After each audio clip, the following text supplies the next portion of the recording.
আজকে শনিবার আর আজকে সবাই মিলে আমরা বেরিয়ে পড়েছিলাম কোনো একটা অজানা উদ্দেশ্যে। কোথায় যাব কিচ্ছু জানতাম না।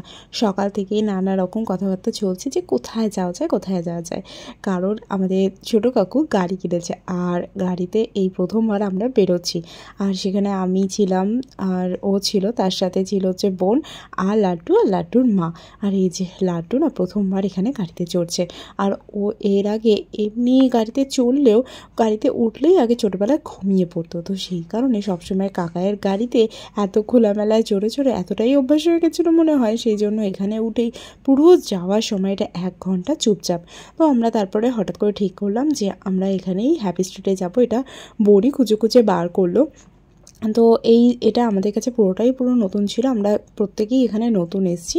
তো তারপরে এখানে চলে এলাম আর সত্যি এত সুন্দর জায়গা, ব্রিজের তলায় যে এত একটা ভালো কেউ জিনিস তৈরি করতে পারে সেটা এখানে না গেলে হয়তো বোঝাই যেত না।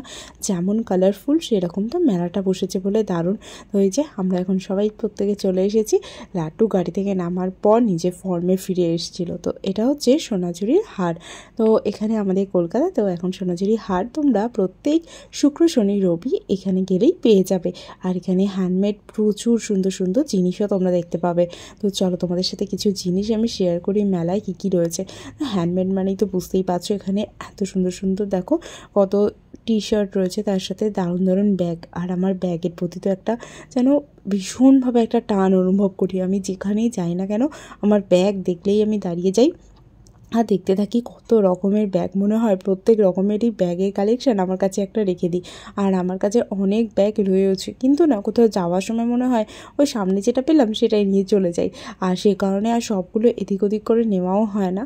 তো সেই কারণে আমার আর ব্যাগগুলো সব ইউজও হয় না। তো আমাকে ওই জন্য বলেছে আগে এই সব ব্যাগগুলো ছিঁড়ে ফেলো, তারপরে তুমি নতুন নতুন ব্যাগের দিকে যেও, না হলে তোমার মনে হবে একটা ব্যাগের দোকান বসিয়ে দিই সবাই নিয়ে চলে যাক, এরকম করে আমাকে আর কি রাগানো হয়।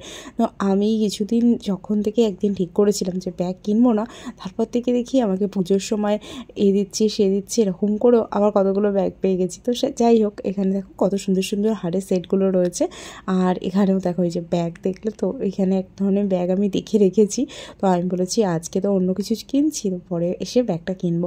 তো এখানে হারের সেটগুলো বেশ ভালো লাগছিলো। যারা এই ধরনের হারগুলো পরে অভ্যস্ত তাদের তো খুবই পছন্দ হবে, কোনটা ছেড়ে কোনটা নেবে বুঝতেই পারবে না। আর এখানে তো প্রচুর সুতির ব্লাউজ ছিল, তার সাথে বিভিন্ন রকমের শাড়ি আর তার সাথে কুর্তির কালেকশানও প্রচুর। আর যেহেতু গরমকাল সেহেতু শর্ট কুর্তাগুলোও কিন্তু বেশ ভালো লাগছিলো। আর এখানে দেখো এখানে এইগুলো কি ভালো লাগছে তাই না, মানে এগুলো ডেকোরেশনের জন্য তোমরা কিন্তু ইউজ করতে পারো, খুব সুন্দর। আর এখানে ঘড়িগুলো দারুণ দারুণ রয়েছে। তবে হ্যাঁ, কিছু জিনিস সত্যিই আমার একটু কস্টলি লেগেছে, তবে একটু বার্গেনিং তো একটু আধটু করতেই হয়। আর এখানে যেহেতু হাতের তৈরি জিনিস তাই এগুলো দাম তো দিতেই হবে। আর এখানে দেখো এখানে কিছু হার রয়েছে, তো আমি একটা হার কিনেছি, হার আর কানের সেট নিয়েছিলাম। তো তোমাদের সাথে সেটা পরে শেয়ার করছি। আবার দেখো চলে এসেছি এখানে কিছু ভালো ভালো কুর্তির কালেকশান। আর কুর্তিগুলো না পুরো সুতির, তার সাথেও রয়েছে কিছু ব্যাগ। আর মা আর কাকির জন্য একটা করে ব্যাগ কেনা হয়েছে। তো তোমাদের সাথে কী কিনেছি না কিনেছি ওগুলো পরে শেয়ার করছি। আর এখানে দেখো গোপুরও কত সুন্দর সুন্দর সব ড্রেস রয়েছে দেখছি। আর হার কানের কত কিছু রয়েছে। আর এইখানে এগুলো দেখো ওয়াল হ্যাঙ্গিং, এগুলো না কি ভালো লাগছিল, মানে সামনে থেকে দেখতে। এই জায়গাটা একটু আলোটা কম ছিল বলে তোমাদের সাথে খুব ভালো করে শেয়ার করতে পারলাম না, কিন্তু সামনাসামনি অসাধারণ লাগছিল। দূরে ওই রাধাকৃষ্ণের যেটা দেখছি একদম ধারে, ওটা 1400 টাকা বলেছে, দেখলেই মনে হচ্ছিলো নিয়ে আসি। আর তারপরেই পেয়ে গেলাম ওই 1400 টাকা দিয়ে ওগুলো এখন এই মুহূর্তে কেনা সম্ভব ছিল না।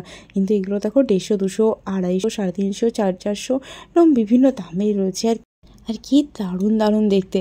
আর এই যে উনি এই যে হাতে তৈরি করছেন সেটা আমাদেরকে দেখাচ্ছিলেন, সত্যি খুব ভালো। আর 150 টাকা জিনিসটা যদিও আমাদের 130 নিয়েছিল, তো যাই হোক খুব ভালো হয়েছে।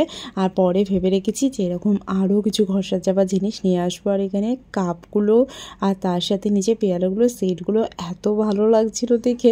তো এই যে দেখো আর একজনকে ফটো তোলার জন্য দাঁড় করিয়েছি, তিনি ফটো তুলবেন কি মানে লাফালাফি পড়ে যাচ্ছে, কি অবস্থা তার। আর তারই উল্টো দিকে এই যে ব্রিজের তলাটায় এখানে দেখো কত বসার জায়গা করেছে, বসে এখানে দারুণ আড্ডা দেওয়া যাবে, অনেকটা সময় এখানে বসে বসে কাটানো যাবে। আর তার সাথে দেখো এখানে বাচ্চাদের একটা কি সুন্দর ছোট্ট পার্ক করে দিয়েছে, দোলনা আছে, তার সাথে স্লিপ, আবার তার সাথে ঢেকিগুলো রয়েছে, বেশ ভালো লাগছে কিন্তু।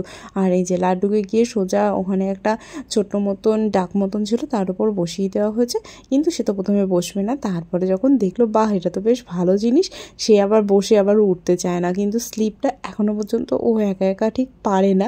আর একটু ওই করিয়ে দেওয়া হয়, কিন্তু এই গরমে কে বা করবে বলো, সেই জন্য 2-1বার করিয়েই তারপর আমরা বেরিয়ে চলে এসেছি। আর আমাদের যেতেও অনেকটা লেট হয়ে গেছিলো, যেহেতু অফিস থেকে এসেছে তারপর গেছে। তো আমরা এখন বাজে হচ্ছে 9:30, এখন বাড়ি ফেরার পালা। তো আজকের দিনটা এরকম হঠাৎ করে কিন্তু কোথাও একটা বেরিয়ে বেশ ভালোই লাগলো আমাদের। আর তোমাদের ব্লগটা কেমন লাগলো তোমরা কিন্তু অবশ্যই জানিও।